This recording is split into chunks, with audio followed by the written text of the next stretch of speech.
It's another beautiful Sunday afternoon. This is Rubbin Minds. Welcome. My name is Ebute, and thanks for joining us on another wonderful Sunday.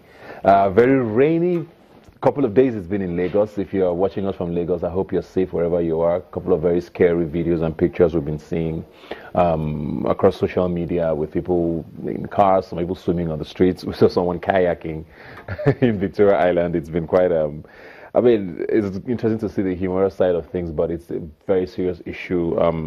Knowing that this is not the first time we're going through this. I think about 3 years ago we saw scenes like this. We got a break last year and the year before with the rainy season. But this year, meteorologists actually warned us that this year was going to be heavy with the rains.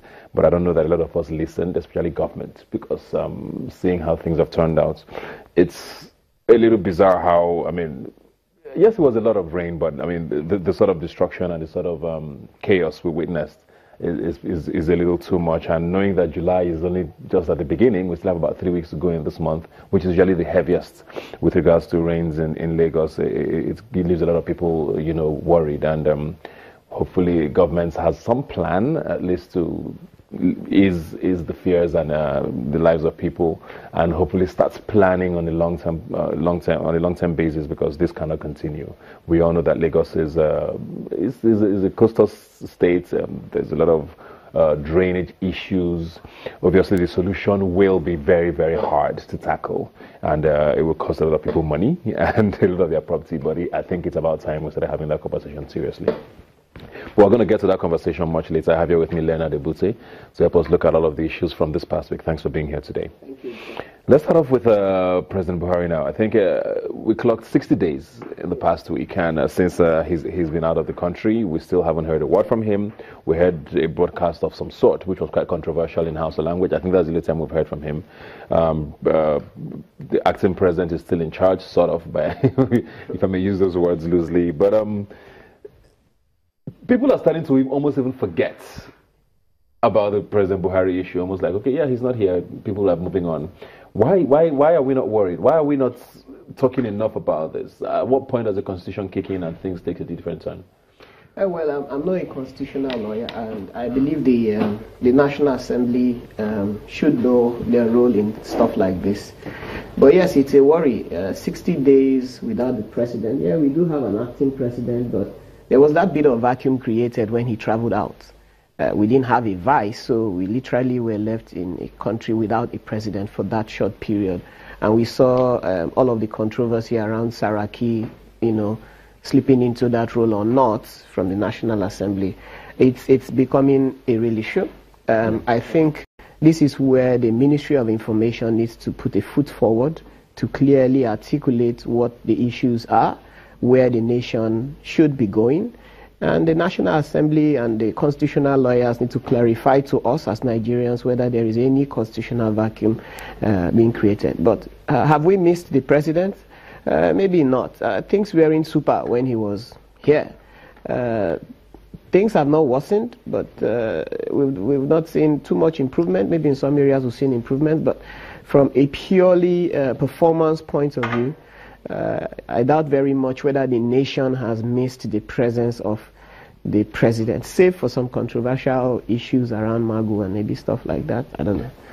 So you think we're just going to continue like this? And is it something that, looking at the APC as a party in itself, is there something they should be saying to us at this point that they're not saying? I mean, the president is first an APC member, which is the platform he was elected in, with all of the manifestos and the change they promised. Are you seeing that change with this? No, we're not. So for the first time in the history of this country, recession has become a street word. It used to be a term we learn in economics class, okay? But in recent times, it has become a word that is everybody in the street knows, and that's no thanks to the APC government. Whether or not it's their fault is a separate conversation, but their response to the economic situation we have been in has been, to say the least, dismal. We have not seen the kind of results we want to see on the streets. All of the improvements they share with us are improvements that we don't see on the streets either. So I think, yes, the APC leaves a lot to be desired. But as it relates to Buhari, I do not think it is the party that should be putting the foot forward. It should be the National Assembly, it should be the constitutional lawyers, it should be the citizens challenging what the situation should look like. You see some brand new roads in Lagos built with drains that are questionable, or sometimes no drainage at all. And, there's a larger issue of, buildings over the years being built on, where drains should be by. Yeah, I agree with you absolutely. You see, the thing is, it's easy to say, let's look forward. But people lost lives, people lost properties. We have to first of all establish whether any of those was as a result of negligence. We have to establish whether there is any reason to apportion culpability either to governments for being negligent in the delivery of its duties, or to individuals who may have blocked certain drains or committed certain crimes relating to the environment, or illegal structures that may have caused this kind of issues, or wrong environmental impact analysis of certain projects that could have resulted in this kind of issues. For us to move forward, we have to do the due diligence to establish that the situation we are in is really as a result of force majeure. I think it's a bit of laziness to quickly jump to the conclusion that it's global warming. Global warming isn't new. The whole world is planning for it. Lagos should have been planning for it. Can we look at the list of the plans, environmentally speaking, for this year and be sure that the government ticked all the boxes? Then we can say, yes, some things happened outside of the control of the government. I believe that somewhere, as far as this is concerned, some people need to be held accountable. Which is pretty much what he said, but I have a feeling he's talking about the citizens now, yes, with regards to holding accountable. But you mentioned about structure then. The last time I think we had anything similar to something like this was when we had Madam Nasir El-Rufai as the minister in Abuja, where Lagos structures were knocked down. But people have said that if this comes to Lagos with a situation like this, Abuja will be a child's play. Is Lagos ready for the sort of solution that this will need? But it's becoming an existential risk. It's beginning to take lives. It's beginning to affect other people's livelihoods and properties, and it's beginning to affect the existence of the citizens of Lagos. And you see, when we take a perspective that distinguishes between the citizens of Lagos and Lagos, then we're missing the point. Lagos has to be ready to keep the citizens of the state secure, safe, and alive. And so this is the time to take those hard decisions. And I've seen the current governor, I think, is not afraid of taking hard decisions as it relates to Lagos, which is pretty refreshing, I must say. It was unexpected.